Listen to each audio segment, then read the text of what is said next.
जेलें अक्सर भयानक और डरावनी जगहें होती हैं। वे मोटी पत्थर की दीवारों और भारी लोहे की सलाखों से बनी होती हैं, जिन्हें न केवल लोगों को अंदर रखने के लिए बल्कि बाहरी दुनिया को बाहर रखने के लिए भी डिजाइन किया गया है।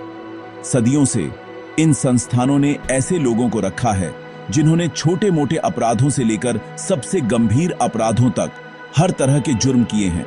इन जगहों के अंदर की हवा, ईमानदारी से कहूं तो भारी महसूस होती है, निराशा, पछतावे और कभी-कभी तीव्र गुस्से की कहानियों से भरी हुई। तो इसमें कोई हैरत नहीं कि जेलें अक्सर डरावनी कहानियों की सेटिंग्स होती हैं। लोग, आप जानते हैं, आधी रात को अजीब आवाजों की फुसफुसाहट करते हैं, ऐसी परछाइयों की जो अपने आप हिलती हैं, और ऐसी भयानक ठंड की जिसका कोई सांसारिक स्रोत नहीं है। ये कहानियां एक कैदी से दूसरे कैदी तक और एक गार्ड से दूसरे गार्ड तक जाती हैं, जेल की पहचान का ही एक हिस्सा बन जाती है। अक्सर कहा जाता है कि जब कोई व्यक्ति भारी दिल या अधूरे काम के साथ मरता है तो उसकी आत्मा उस जगह में रुक सकती है जिसे वह सबसे अच्छी तरह जानता था। कुछ कैदियों के लिए जेल ही उनकी पूरी दुनिया बन जाती है। वे सालों, कभी-कभी दशकों भी एक ही दीवारों के अंदर, एक ही गलियारों में चलते हुए और एक ही सेल में सोते हुए बिताते हैं। यह जगह सजा का प्रतीक होने के बावजूद एक अजीब और गहरी तरह से उनका घर बन जाती है। बाहरी दुनिया बदल जाती है, लेकिन जेल वैसे ही रहती है।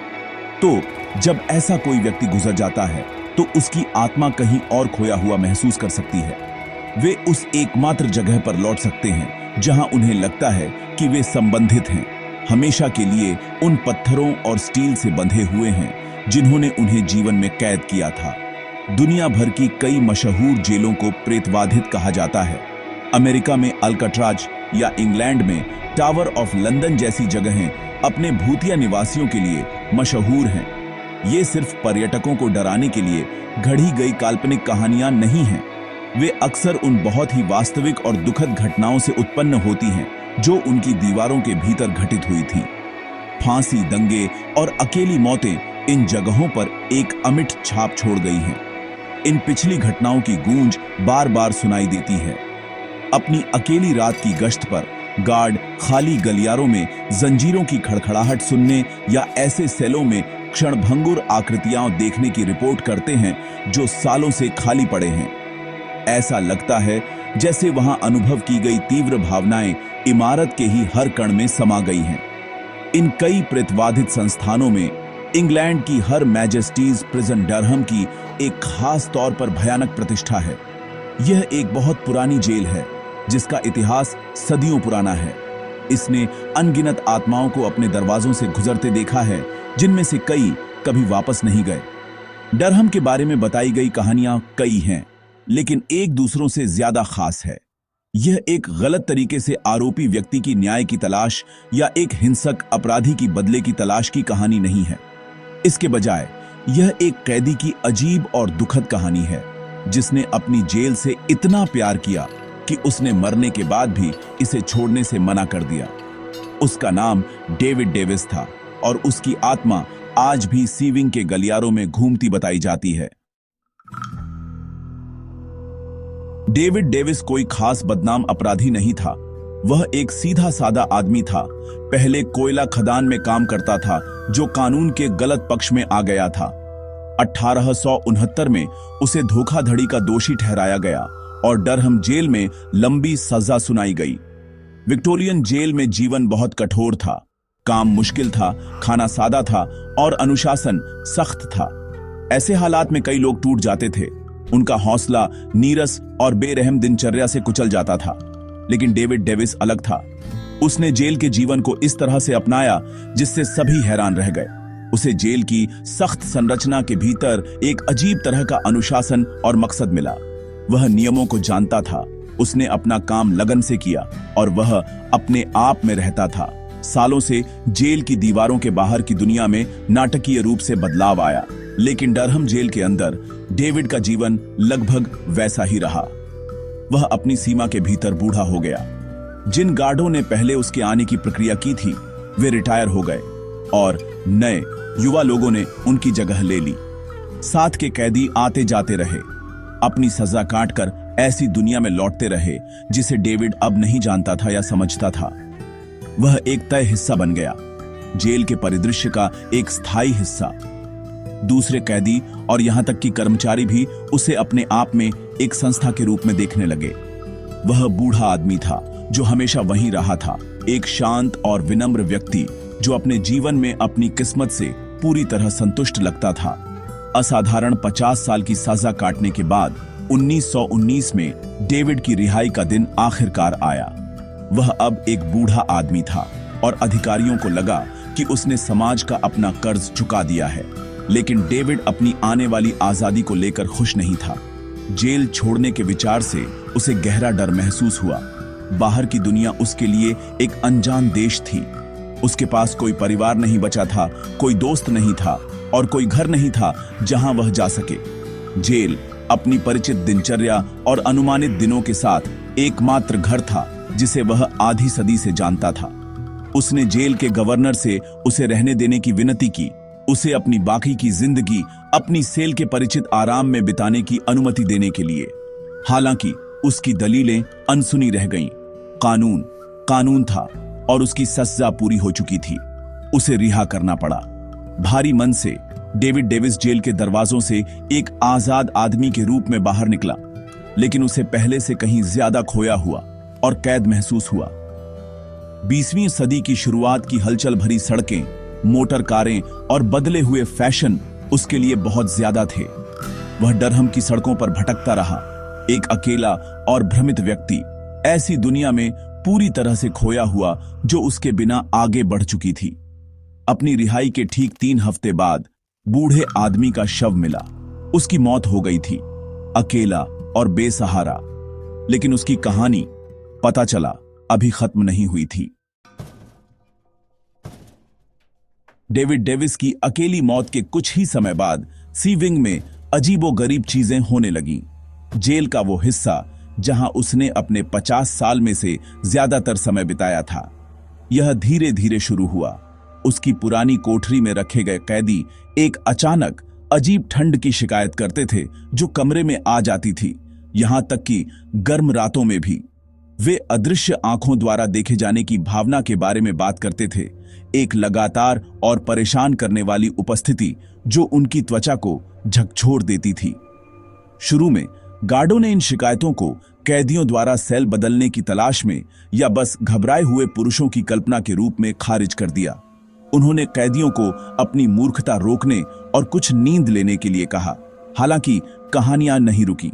गतिविधि जल्द ही और ज्यादा सीधी और अनदेखी करने में मुश्किल हो गई। कैदी आधी रात को जाग जाते थे जब उन्हें महसूस होता था कि उनकी चादरें धीरे धीरे लेकिन मजबूती से खींची जा रही हैं। दूसरों ने अपनी बंद कोठरियों में नरम घिसटते हुए कदमों की आवाज सुनने की रिपोर्ट की जब सभी को सो जाना चाहिए था। सबसे ज्यादा परेशान करने वाली घटना एक छायादार आकृति का दिखना था। कई कैदियों ने भयानक रूप से मिलती जुलती कहानियां सुनाई कि वे जागकर एक अंधेरे मानव आकार की परछाई को अपने बिस्तर के पायदान पर चुपचाप खड़े देखते थे। वह आकृति बस वहीं खड़ी रहती थी, उन्हें कुछ पल तक देखती रहती थी और फिर धीरे धीरे गायब हो जाती थी। अपने पीछे दुख और ठंडक का एक स्पष्ट एहसास छोड़ जाती थी। सी विंग में डर एक ठोस चीज बन गया। सख्त कठोर अपराधी, ऐसे आदमी जो बाहर किसी से नहीं डरते थे, कांपते हुए ढेर में बदल गए।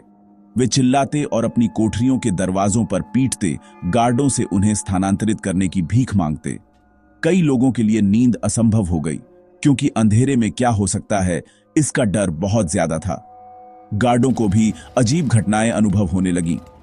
रात की शिफ्ट वाले लोग एक कोठरी के दरवाजे के खुलने और फिर जोर से बंद होने की स्पष्ट आवाज सुनते थे और जांच करने पर सभी दरवाजे सुरक्षित रूप से बंद पाते थे।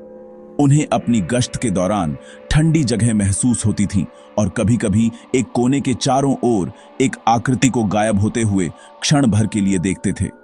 भूत की पहचान पर कभी कोई शक नहीं था। हर कोई जानता था कि यह बूढ़ा आदमी डेविस था। उसे जीवन में जेल से इतना प्यार था कि वह मरने के बाद भी वहीं लौट आया था। ऐसा लगता था कि उसे आखिरकार अपनी इच्छा मिल गई थी कि वह डरहम जेल में हमेशा के लिए रहे। भूत दुर्भावनापूर्ण या हिंसक नहीं था। यह किसी भी चीज से ज्यादा दुखी और खोया हुआ लगता था, लेकिन इसकी उपस्थिति जीवित कैदियों के लिए बहुत ज्यादा परेशान करने वाली थी, जिन्हें इसके साथ अपनी जगह साझा करने के लिए मजबूर किया गया था। लगातार डर और नींद की कमी से कैदियों के मानसिक और शारीरिक स्वास्थ्य पर गंभीर असर पड़ने लगा। सी विंग में स्थिति असहनीय होती जा रही थी और जेल प्रशासन जानता था कि उन्हें कुछ करना होगा। सी विंग के कैदियों की शिकायतें धीरे धीरे बढ़ती गईं और बाढ़ की तरह आने लगीं। पुरुष तेजी से उत्तेजित और व्याकुल होते जा रहे थे। चिड़चिड़ेपन और नींद की कमी के कारण झगड़े ज्यादा होने लगे। जेल के डॉक्टर ने चिंता और अनिद्रा के लिए मदद मांगने वाले कैदियों में तेज वृद्धि की सूचना दी।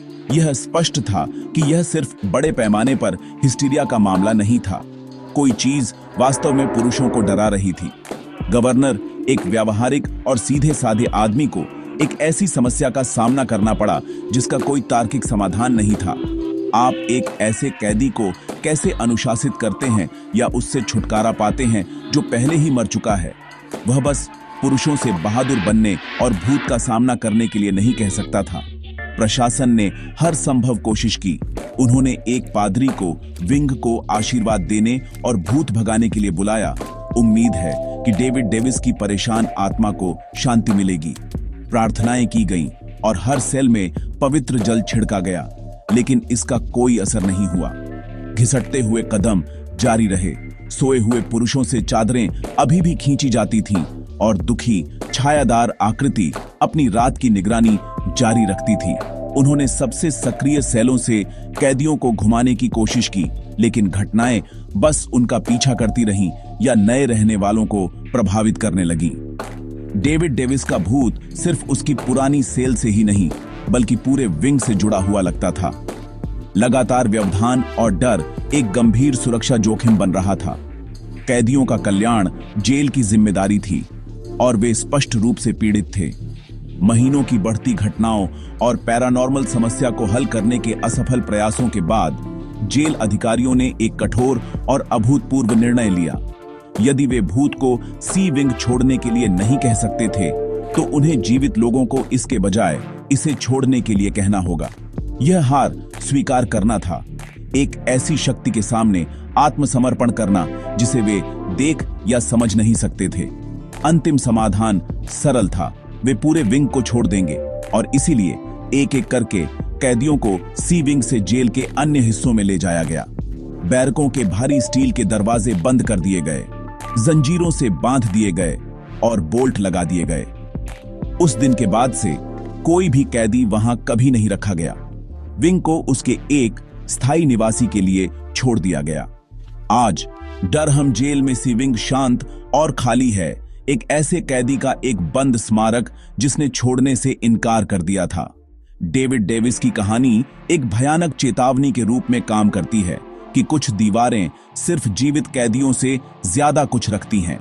वे उन लोगों की आत्माओं को भी रख सकती हैं जिन्होंने कभी उस भयानक जगह को घर कहा था, हमेशा के लिए अपनी ही बनाई जेल के गलियारों में चलते हुए।